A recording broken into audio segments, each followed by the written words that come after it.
लाजपुर नाम का एक देही इलाका था जहाँ राकेश नाम का एक ऑमलेट बेचने वाला रहता था। राकेश अपने ठेले पर ऑमलेट और उबले हुए अंडे फरोख्त करता। राकेश के अंडे की नक्काशी देखकर लोग उसे अंडा कहकर बुलाते थे। अंडा भैया, जरा 2 अंडे उबले हुए और 2 अंडों का ऑमलेट लगा देना। धर्मपाल भाई, बस अभी 2 मिनट में लगाता हूँ। ये बताओ, तुम्हारी बहू की तबीयत अब कैसी है? बुखार उतर गया कि नहीं? हाँ, पिछले कुछ दिनों से अभी आराम तो है। मुझे तो ये भी नहीं मालूम कि वो बीमार है या बीमार होने का नाटक कर रही है। इन बीवियों का कोई भरोसा नहीं अंडा भैया। राकेश के मिलनसार रवैये की वजह से लोग उसके पास आकर अंडा नौश फरमाते। राकेश जाड़े के दिनों में भी अच्छी कमाई कर लेता। शब को घर लौटने से पहले वो अपनी बीवी के लिए एक खास ऑमलेट जरूर बनाता था।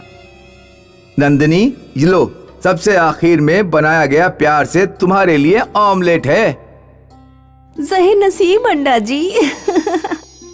अब कम से कम तुम तो मेरे नाम का मजाक मत बनाओ।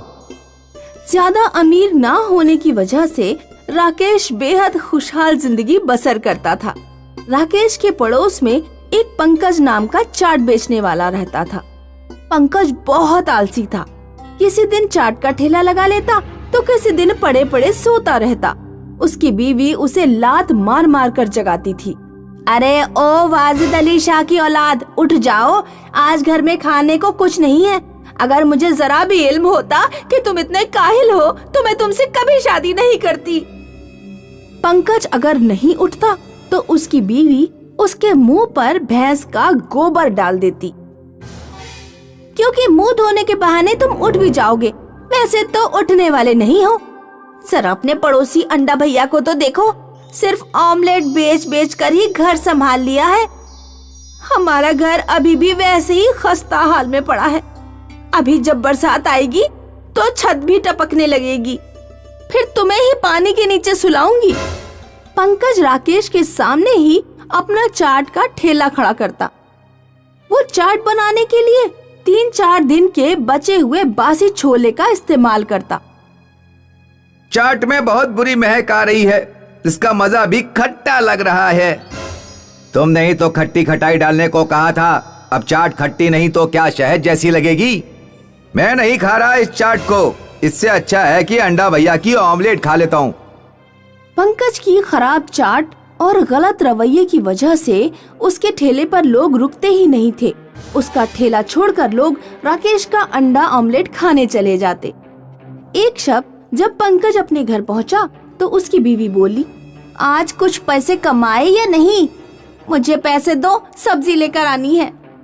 इतनी शब बीत गई, अभी तक तुमने खाना ही नहीं बनाया। मेरे लौटने का इंतजार कर रही हो। जब सब्जी नहीं थी तो खाना किस चीज से बनाती? पैसे दो। मेरे पास पैसे नहीं हैं।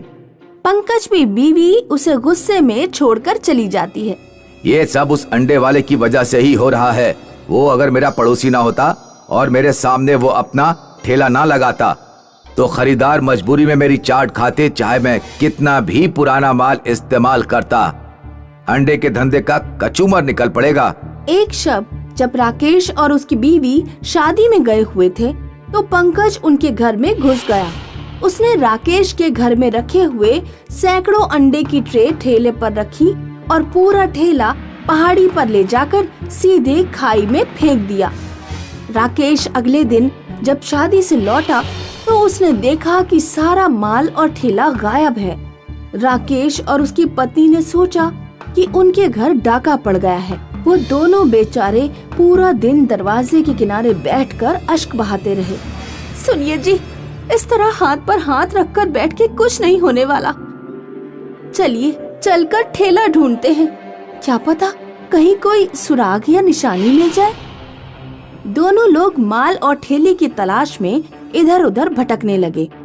शब होने पर भी वो देही में भटकते रहे, लेकिन उन्हें कुछ नहीं मिला।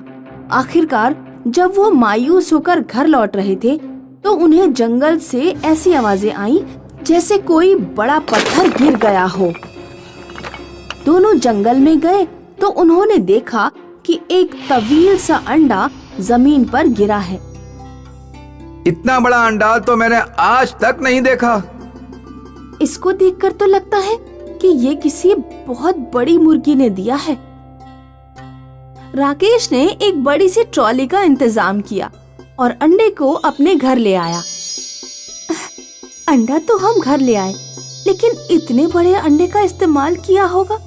अगर इसे तोड़ा गया तो इसका सारा तरल बाहर निकल आएगा। इसे पूरा तोड़ना तो बेवकूफी होगी। राकेश सीढ़ी से अंडे के ऊपर चढ़ा और उसने छेनी और हथौड़े से अंडे में एक छोटा सा छेद किया। अंडे में छेद होते ही उसका तरल फव्वारे की तरह बाहर आने लगा। राकेश ने अंडे पर एक पाइप और टंकी लगा दी। पाइप और टंकी की वजह से अंडे का तरल जरूरत के मुताबिक ही निकाला जाता। राकेश ने दोबारा अपना कारोबार शुरू किया। दूर दूर से देही के लोग इतने बड़े अंडे का ऑमलेट खाने के लिए आने लगे। राकेश का मुनाफा पहले से भी दोगुना हो गया। लोग अंडा खाने नहीं बल्कि देखने भी आते थे। उधर पंकज राकेश की बढ़ती कमाई देखकर जलकर खाक हो जाता। बड़ा अंडा, इसे भी मैं गड्ढे में फेंक दूंगा। राकेश और उसकी बीवी सुबह 5 बजे ही उठ जाते थे। एक दिन पंकज उनके घर सुबह सुबह पहुंच गया। उसने राकेश और उसकी बीवी पर बेहोश करने वाला इत्र डाल दिया। राकेश और उसकी बीवी बेहोश होकर गिर गए। फिर पंकज ट्रैक्टर और ट्रॉली से अजीम अंडे को पहाड़ी पर ले गया। इतने बड़े अंडे को खाई में फेंकने से पहले कुल्हाड़ी से फोड़कर देखूंगा। इसे फोड़ने में बहुत मजा आएगा। पंकज ने जोर से अंडे में कुल्हाड़ी मारी। अंडे से पानी की इतनी तेज रफ्तार निकली कि पंकज के पांव जमीन पर टिक ही नहीं पाए और वो खाई में गिरकर मर गया। बहुत दूर दराज की बात है। एक कस्बे में डेजी और अप्रैल नाम की अपनी बीमार माँ के साथ 2 बहनें रहती थी। अप्रैल मैं दूध दूह रही हूँ, तू जरा माँ को दवा दे दे और थर्मामीटर से उनका बुखार भी चेक कर ले। अप्रैल डेजी से छोटी थी। अप्रैल को ये कतई बर्दाश्त नहीं था कि उसकी बड़ी बहन उसे हुक्म दे। डेजी मुझसे बड़ी है, इसलिए ज्यादा अम्मा बनती है। हर काम के लिए मुझे हुक्म देती है और खुद दूध दूने के बहाने आंगन में बैठकर लड़कों को देखा करती है। अब ये इतनी सारी दवाइयाँ हैं, मालूम नहीं कौन सी दवाई देनी है। क्या मुझे डेजी से पूछना चाहिए? नहीं, उस बेकार इंसान से पूछने का कोई मतलब नहीं। ये गुलाबी वाली गोली खिला देती हूँ, ये माँ ने बहुत दिनों से नहीं खाई है। अप्रैल अपनी माँ को अनजाने में गलत दवा खिला देती है। गलत दवा खाने की वजह से माँ की तबीयत और नासाज हो जाती है।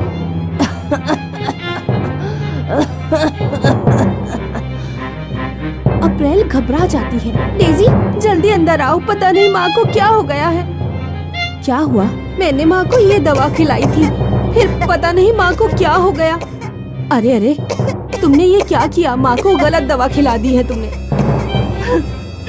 मैंने जानबूझ के नहीं किया है। रो मत मेरी बच्चियों, शायद मेरी किस्मत में आज का दिन ही आखिरी दिन है। वैसे भी मैं अपनी इस बीमारी से निजात पाना चाहती हूँ। मरने से पहले मैं तुम लोगों को कुछ देना चाहती हूँ। माँ डेजी और अप्रैल को एक संदूक निकाल कर देती है और मर जाती है।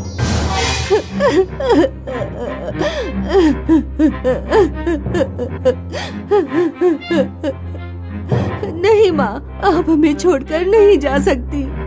मुझे माफ कर देना माँ, मैंने आपको गलत दवा खिला दी। माँ आप वापस आ जाओ, माँ वापस आ जाओ। अब हम किसके सहारे जिएंगे? दोनों बहनें संदूक खोलकर देखती हैं।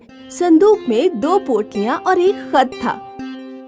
डेजी खत पढ़ती है। मेरी प्यारी बेटियों, तुम्हारी उम्र अब शादी की हो गई है, लेकिन मेरे जाने के बाद ऐसा कोई नहीं है जो तुम्हारे लिए सही लड़के की शिनाख्त कर सके। इस संदूक में 2 पोटलियां हैं जिनमें हीरे हैं। तुम दोनों वो हीरे लेकर सफर पर निकलना, क्योंकि तुम दोनों बहुत खूबसूरत हो, इसीलिए कई लोग तुम्हारे सामने शादी की बातें करेंगे। लेकिन किसी की शक्ल सूरत की वजह से तुम उससे शादी मत करना। शादी उसी से करना जो तुम्हें 1 हीरे के बदले 4 हीरे ला करके दे। डेजी और अप्रैल हीरे लेकर सफर पर निकल पड़ती हैं। जब वो सफर पे कुछ दूर पहुंची तो एक लड़का डेजी के करीब आकर बोला, हे खूबसूरत लड़की, मेरा नाम सुंदर है, क्या तुम मुझसे निकाह करोगी? डेजी अपनी पोटली से एक हीरा निकाल कर देती है और कहती है, अगर तुम इस हीरे के दमखम पर 4 और हीरे लेकर इस पते पर लौट आए तो मैं तुमसे शादी के लिए तैयार हो जाऊंगी। ठीक है, मैं पूरी कोशिश करूँगा। वो कुछ दूर सफर पर और चलते हैं तो एक घुड़सवार अप्रैल के पास आता है। ए हुस्न की मलिका, तुम्हारी खूबसूरती ने मुझे दिलनशी कर दिया है, क्या तुम मुझसे निकाह करोगी? हाँ, कर सकती हूँ, मगर एक शर्त है, मैं तुम्हें एक हीरा दूंगी। इसके बदले में तुम्हें 4 हीरे ला करके देने होंगे। जब 4 हीरे हो जाएंगे तो ये मेरे घर का पता है, यहाँ पर आ जाना। अप्रैल और डेजी की पोटली में 4 हीरे थे। वो सफर में आगे बढ़ते गए और शादी की दावत देने वाले लड़कों को अपनी पोटलियों में से एक हीरा तकसीम करते गए। जब उनकी पोटली के सारे हीरे खत्म हो गए तो वो दोनों घर लौट आए। तीसरे नंबर पर जो लड़का मिला था ना, वो बहुत ही खूबसूरत था। अच्छा होता कि मैंने उसी से शादी के लिए हामी भर दी होती। ये हीरो के चक्कर में हम किस मुसीबत में मुब्तला हो गए। सब्र करो अप्रैल, सब्र करो। हमें अपनी माँ पर एतबार करना चाहिए। उन्होंने जो भी किया है हमारे हक के लिए बेहतर ही होगा। 6 महीने गुजर जाते हैं, लेकिन डेजी और अप्रैल के पास कोई भी लड़का लौटकर नहीं आता। ऐसे हम कब तक मुंतजिर रहेंगे? इस तरह तो हमारी शादी की उम्र ही निकल जाएगी। इतने अच्छे खूबसूरत लड़के मिले थे, मगर माँ की मंसूबा बंदी की वजह से सब हाथ से निकल गए। लड़के तो गए ही गए और हीरे भी चले गए। तुम परेशान मत हो अप्रैल, माँ ने तुम्हारे और मेरे लिए अच्छा ही तसव्वुर किया होगा। अगर अगले 6 महीनों में कोई भी लड़का नहीं आता तो तुम चाहो तो शादी कर सकती हो। कुछ दिनों बाद पीटर नाम का एक लड़का लौट आया जिसने डेजी को पसंद किया था। मैंने 1 हीरे के दम पर 4 हीरे की कमाई कर ली है। डेजी की शादी हो जाती है।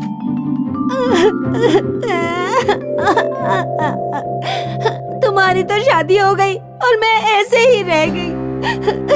लगता है मुझे कोई लेने नहीं आएगा। आएगा अप्रैल, थोड़ा सा सब्र करो। माँ, तुम आसमान से देख रही हो ना, क्या खुदा इतना ही सख्त दिल है? मैंने जिन लड़कों को हीरे दिए थे उनमें से कोई भी लौट कर नहीं आया। आखिरकार एक दिन जॉन नाम का एक लड़का आता है जिसने अप्रैल को पसंद किया था।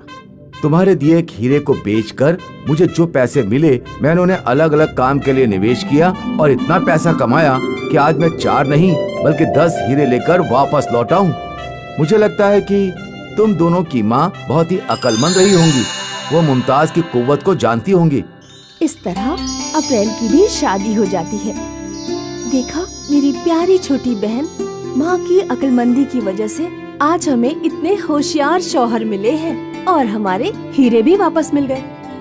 ठीक कहा, आज मुझे एहसास हुआ कि सब्र का फल बहुत मीठा होता है।